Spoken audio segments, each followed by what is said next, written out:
Hey everybody, Barry here again. This is just going to be a quick update video. I want to do sort of a condensed version of what I have on the go now and show you what I have done, what I got left to do. So of course, the engine is in, cradle is done, mounts are all done. I've still got to put some bushings in here and stuff. I found out, a couple of buddies were over helping me pick at it and come up with ideas and stuff, and I found out that I can actually use a truck intake on this. I spent like 2 weeks and a lot of hours making my alternator relocation bracket, modifying the water pump, finding an LS1 intake a buddy of mine gave me, getting my harness wired to fit the LS1 injectors, trying to figure out how to get more flow out of them. It's been a lot of work for basically nothing, because the hood does slant down, but the hood also has about a 2-inch riser in the middle of it. So it comes up really high. I got like an inch between the top of the throttle body and the hood now with the truck intake.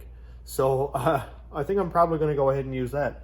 Plus, the alternator down here gets in the way of where my exhaust could go. And really it'd make a lot more sense if it was up here again. I know I cut that bracket, modified it, made up my own pulley system, and man, it's kind of depressing, but also really cool that I don't have to do that. Something else I got done is tires put on new wheels. They fit really, really well. They're like perfectly flush and they look awesome. The rear end is in. You can see down here, this is the Ford 8.8. It's got 355 gears and a spool.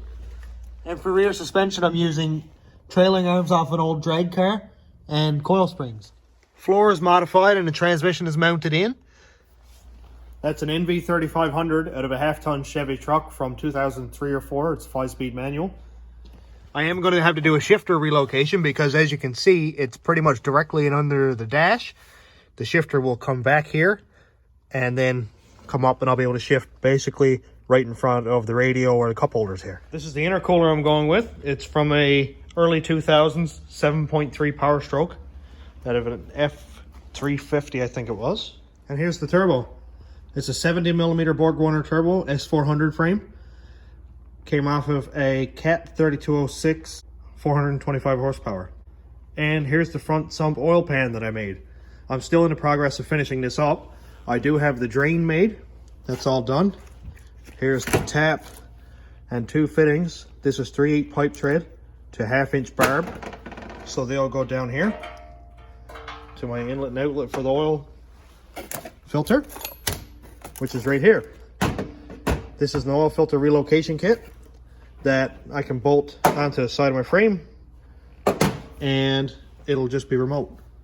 So I need those to be tapped and these sealed and screwed in. Here's some bolts for the turbo. Here's what I'm going to be using for my drain plug. It's actually an oxygen sensor bung and plug. Of course, this is oxygen sensor stuff, but it'll work perfect for oil. And I'll weld that into the bottom of the pan over here. I've got a lot done in the last month. I have a lot to do, so there's going to be a lot of material. I film everything. I don't leave anything out, be that cool stuff or mistakes. So keep up. It's going to be fun.